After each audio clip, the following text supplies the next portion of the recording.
بسم اللہ الرحمن الرحیم۔ میں حنیف خان ہوں۔ میں آج ایک نئے عنوان اور نئے ٹاپک کے ساتھ آپ کے پاس حاضر ہوا ہوں۔ اس ویلا کے اندر میں جس ٹاپک کے اوپر بات کرنے لگا ہوں وہ تاریخ کے طالب علموں کے لیے اور ان لوگوں کے لیے جو تاریخ کے ساتھ دلچسپی رکھتے ہیں بڑا اہم ہے۔ یہ کرنٹ ایشو ہے، اس کے اوپر بات جگہ جگہ پہ ہو رہی ہے، تو میں بھی اپنے جو ہے نا کچھ پوائنٹ اس کے بارے میں آپ کے گوش گزار کرنا چاہتا ہوں۔ تو میں جس ٹاپک کے اوپر آپ سے بات کرنے لگا ہوں وہ ہے اسرائیل کب بنا، کیوں بنا، کیسے بنا، کس مقصد کے لیے بنا۔ تو اس کے اوپر آج میں آپ سے بات کرنے لگا ہوں۔ میں اپنی بات جو ہے 19ویں صدی سے شروع کروں گا۔ 19ویں صدی کے آغاز تک فلسطین سلطنت عثمانیہ کے قبضے میں تھا۔ یہاں 3 بڑی قومیں مسلمان، عیسائی اور یہودی آباد تھے۔ ان کے اندر مسلمانوں کی اکثریت تھی۔ اس دوران یورپ کے اندر ایک تحریک جنم لیتی ہے جس کا نام زائونسٹ ہے۔ یہ زائونسٹ نامی تحریک کا جو بیسک مقصد تھا وہ یہ تھا کہ جہاں کہیں بھی پوری دنیا کے اندر یہودی موجود ہیں انہیں ایک آزاد ریاست دی جائے، ان کے لیے ایک الگ ملک کا قیام عمل میں لایا جائے جہاں وہ اکٹھے رہ سکیں۔ اس مقصد کے حصول کے لیے مقدس سرزمین فلسطین کا انتخاب کیا گیا۔ فلسطین کا انتخاب کیوں کیا گیا؟ اس کی وجہ یہ ہے کہ یہ مقام جو ہے the holy land, the land of Canaan, جو یہودیوں کے نزدیک ایک مقدس مقام ہے۔ کیوں مقدس مقام ہے؟ یہودی جو ہیں اس بارے میں ان کا یہ خیال ہے یا ان کا یہ بات وہ کہتے ہیں، اس کی وجہ جو دیتے ہیں وہ یہ ہے کہ یہاں کے اوپر قوم یہود کے اوپر خدا کی طرف سے شریعت نافذ ہوئی تھی۔ اس وجہ سے شریعت کے نفاذ کی وجہ سے وہ یہودی سرزمین فلسطین کو بہت اہم دا ہولی لینڈ اور دا لینڈ آف کینان بھی کہتے ہیں۔ اس کے بعد جنگ عظیم اول آ جاتی ہے۔ جنگ عظیم اول کے بعد سلطنت عثمانیہ کا خاتمہ ہو جاتا ہے اور فلسطین کا ایریا جو ہے وہ برطانیہ کے قبضے میں آ جاتا ہے۔ برطانیہ کے قبضے میں آ جاتا ہے تو اس کے بعد فلسطین میں یہود قوم کی آباد کاری کو برطانیہ تیز کر دیتا ہے۔ جیسے یہاں پہ یہود قوم کی آباد کاری تیز ہوتی ہے تو عرب جو ہے نا اس کے ساتھ تنازع شروع کر دیتے ہیں۔ جیسے ہی عرب کا یہاں پہ تنازع اور مسائل بڑھنا شروع ہوتے ہیں، عرب بھی خاموش نہیں بیٹھتے، تو UN اس کے اندر آ جاتا ہے اور برطانیہ اس کا قبضہ چھوڑ دیتا ہے۔ اس کا علاقے کا فلسطین کا کنٹرول جو ہے وہ UN سنبھال لیتا ہے۔ UN نے فلسطین کو 2 ریاستوں یہودی اسرائیل اور عرب فلسطین کے اندر تقسیم کر دیتا ہے۔ یروشلم جو سب کے لیے مقدس تھا کو UN نے بین الاقوامی آزاد ریاست کے طور پہ قائم رکھا۔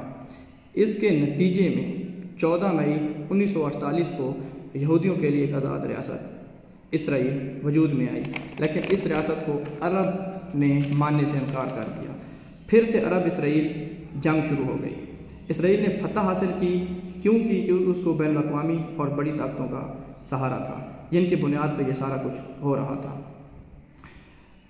فلسطینی علاقوں پر بھی اسرائیل نے قبضہ کر لیا جو کہ فلسطین کو دیے گئے تھے۔ 78% یعنی 78% علاقہ اسرائیل کے پاس آ گیا، جس کے نتیجے میں 7 لاکھ لوگ بے گھر ہوئے اور 7 لاکھ لوگوں کو نقصان اٹھانا پڑا۔ اس واقعے کو، اس تباہی اور نقصان کے واقعے کو النکبہ کے نام سے یاد کیا جاتا ہے، جس کا مطلب ہے تباہی۔ پھر 1967 میں عرب اسرائیل جنگ دوبارہ شروع ہوتی ہے جسے 6 ڈے وار کے نام سے یاد کیا جاتا ہے۔ اس جنگ کے اندر اسرائیل کو پھر فتح حاصل ہوتی ہے۔ اسرائیل پھیلنا شروع ہو جاتا ہے اور فلسطین سکڑنا شروع ہو جاتا ہے۔ اسرائیل دن بدن اپنی آباد کاری فلسطین کے علاقوں میں جا کے بڑھانا شروع کر دیتا ہے۔ اس کے نتیجے میں کیا ہوتا ہے کہ پیپل لبریشن آرگنائزیشن کے نام سے PLO ایک تنظیم مارد وجود میں آتی ہے، جس کا قیام کا مقصد بیسک مقصد فلسطین کو آزادی دلوانا تھا، فلسطین سے اسرائیل اور یہودیوں کو قبضے سے آزاد کروانا تھا۔ PLO فتح سے نہ کر سکی، لیکن وہ جتنا کچھ اسرائیل کو نقصان پہنچا سکتی تھی وہ پہنچاتی رہی۔ اس کے لیے جو ہے فلسطین اور اسرائیل اور PLO جو فلسطین کی تنظیم اس کے درمیان ایک معاہدہ عمل میں آتا ہے کہ ہم اپنے علاقوں کو تقسیم کر لیتے ہیں اور اپنے بھی جگہ پہ رہتے ہیں۔ یہ معاہدہ جیسے ہی ہوتا ہے اسرائیل بعد نہیں آتا، اسرائیل پھر بھی آگے بڑھتا رہتا ہے۔ پھر یہ جو بات تھی اسرائیل کا آگے بڑھنا، یہ UNO کے معاہدے اور اس کے جو اس نے آرڈر جاری کیا تھا اس کے سراسر خلاف تھی، لیکن اسرائیل کو کون سمجھاتا؟ طاقتور اس کے ساتھ تھے۔ اسرائیل باز نہیں آتا، پھر فلسطین کے اندر بغاوت جنم لیتی ہے، جس کے نتیجے میں حماس، یہ ایک عسکری اور سیاسی تنظیم کا قیام عمل میں آتا ہے۔ حماس جو ہے اس نے فلسطین کے اندر پھر سے اسرائیل کے خلاف بغاوت شروع کر دی۔ اس کے بعد فلسطین کو 3 حصوں میں ABC میں تقسیم کر دیا جاتا ہے۔ A پورشن مسلمانوں کا، B پورشن کمبائن یہودی عیسائی اور مسلمانوں کا، C پورشن اسرائیل کو دے دیا جاتا ہے۔ کیوں دیا جاتا ہے؟ بات C پورشن کے اوپر آ کے ختم نہیں ہوتی۔ جو C حصہ ہے جو اسرائیل کو دیا جاتا ہے فلسطین کا، مدنیات سے مالا مال، زرعی رقبے سے مالا مال، زراعت وہاں پہ، مدنیات وہاں پہ، آمدنی کے ذرائع وسائل سے یہ علاقہ مالا مال تھا، جس کے اوپر اسرائیل کا قبضہ ہو گیا۔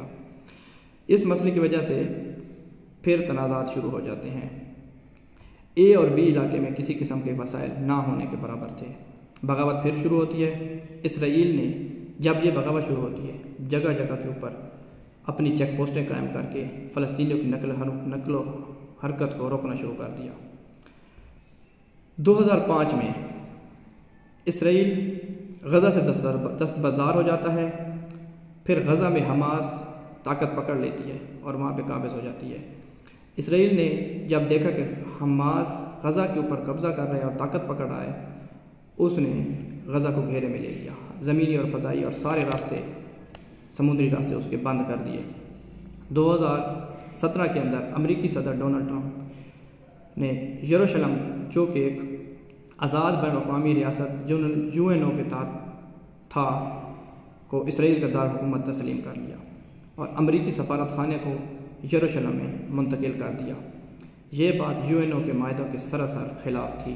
UNO یونائٹڈ نیشن بھی اس کے اوپر خاموش، باقی دنیا بھی خاموش، طاقت کے سامنے سب چپ۔ آج آپ دیکھ رہے ہیں غزہ کے اندر، فلسطین کے اندر جامع جبیلہ بنا رہا ہوں، اس رات بھی کہیں اسرائیل کے طیاروں نے فضائی حملے کر کے کتنے لوگوں کو بے گھر کیا ہے، کتنی عمارتوں کو مسمار کیا ہے، کتنے لوگوں کو نقصان پہنچایا ہے۔ یہ ساری برطانیہ 19ویں صدی سے لے کے برطانوی حکومت یورپ کی سازش تھی، مسلمانوں کو تنگ کرنا، ان کو کم کرنا، ان کو کمزور کرنا، یہودیوں کو آگے لے کے آنا۔ اور ہمارا مذہب ہمیں یہ بار بار کہہ رہا ہے کہ عیسائی اور یہودی کبھی مسلمانوں کے دوست نہیں ہو سکتے۔ مسلمان ممالک خاموش تماشائی بنے ہوئے ہیں، دنیا خاموش تماشائی بنی ہوئی ہے، اسرائیل آگے بڑھتا جا رہا ہے، فلسطین کے عورتیں بچے دنیا کی طرف بلک بلک کے، رو رو کے، زخمی ہو کے، اپنے زخموں کو دیکھ کے رو رہے ہیں، اور آج دنیا کو ضرورت ہے کہ اس معاملے میں کودے اور عمل لے کے آئے۔ بہت شکریہ۔